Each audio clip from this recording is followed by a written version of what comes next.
Bonjour à toutes et à tous et bienvenue sur Corbeau News Centrafrique, le CN. Je suis Aline Bazoli et aujourd'hui, nous allons plonger dans une réalité qui devrait faire rougir de honte le dictateur Faustin Archange Touadéra. Une réalité qui dépeint un tableau bien sombre de son état.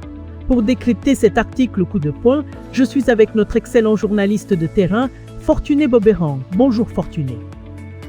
Bonjour Aline, et bonjour à nos auditeurs et lecteurs fidèles. On va parler d'une situation qui, je dois le dire, est absolument déchirante et révélatrice de l'abandon total de certaines régions par le pouvoir en place. Déchirante, le mot est faible, mon cher Fortuné. Quand on lit le titre, on se dit « L'empereur Faustin Archange Touadéra regarde des écoles à Birao. Es-tu désormais content de ce naufrage? Ça pique, ça interpelle ?» Dis-nous, qu'est-ce que ce naufrage nous apprend sur ce que vaut réellement l'état du dictateur? Eh bien, Aline, l'article met en lumière la situation de l'école préfectorale mixte de Birao. Des salles de classe sans table, des maîtres sans salaire, des filles qui abandonnent l'école. C'est un miroir impitoyable de la valeur réelle de l'état de l'empereur Faustin. Le directeur, Crispin Brotizzi, n'a plus de mots, il est à bout. Son établissement fonctionne avec presque rien.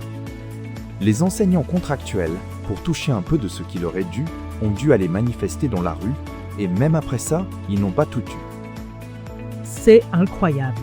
Des enseignants obligés de manifester pour obtenir leur dû, et on parle de l'instruction de nos enfants. C'est ça la vision du dictateur Faustin pour l'avenir de la jeunesse centrafricaine. Fortuné. Exactement, Aline. Et ce n'est pas tout. Les titulaires sont si rares que l'école doit faire appel à des maîtres par an. Ce sont des gens de bonne volonté, sans formation pédagogique, qui font de leur mieux devant des classes remplies d'enfants qui méritent tellement plus. C'est sur leurs épaules, celles de ces bénévoles, que l'instruction publique repose aujourd'hui à Birao. Imagine la précarité du système. C'est une claque, des bénévoles pour pallier les manquements de l'État. Mais dis-moi Fortuné, au-delà des enseignants, comment se présentent les infrastructures, les conditions d'apprentissage pour ces pauvres enfants? C'est une autre dimension de l'absurdité, Aline. Les murs de l'école tiennent encore, oui, mais l'intérieur est vide. Des élèves s'assoient à même le sol parce qu'il n'y a pas de table-banc. Les manuels scolaires disponibles couvrent à peine le français et les mathématiques, rien d'autre pour les autres matières. Et le comble du ridicule, c'est que 3 salles de classe flambant neuves ont été construites. Elles sont là, elles sont debout, mais elles sont fermées à clé, totalement inutilisables. Quoi? Des salles de classe toutes neuves, construites mais verrouillées. C'est une blague, Fortuné. On construit des écoles que l'on garde fermées pendant que les enfants sont assis par terre? C'est ça la logique du dictateur Faustin? Non, ce n'est pas une blague, Aline, c'est la triste réalité. Les tables-bancs qui devaient les équiper ne sont jamais arrivés. Le directeur Mambrotizzi attend. L'école attend. Les ondes sont devenues le seul espoir réel d'obtenir un mobilier que l'État aurait dû livrer depuis des lustres. C'est affligeant. Affligeant, en effet. Et j'imagine que cette situation a des conséquences particulièrement désastreuses pour les filles, n'est-ce pas Fortuné?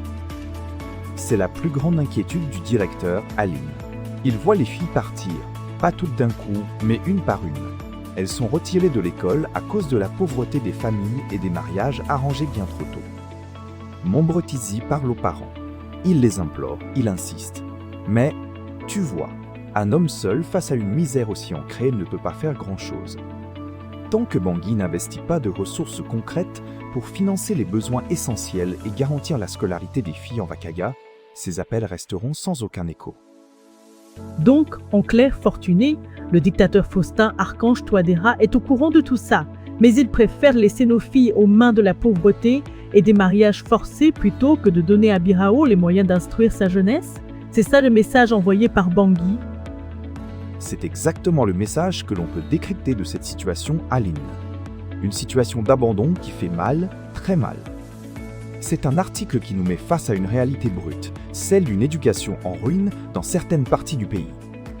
Cet article que notre confrère Ibrahim Moussa a rédigé.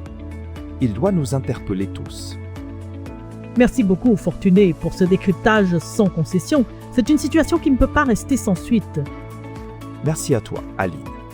Et pour tous nos auditeurs et lecteurs qui souhaitent réagir ou nous apporter des informations, vous pouvez contacter Corbeau News Centrafrique au téléphone ou sur WhatsApp au numéro suivant, le 20 36 75 72 18 213 ou le 70 16 44 64 64.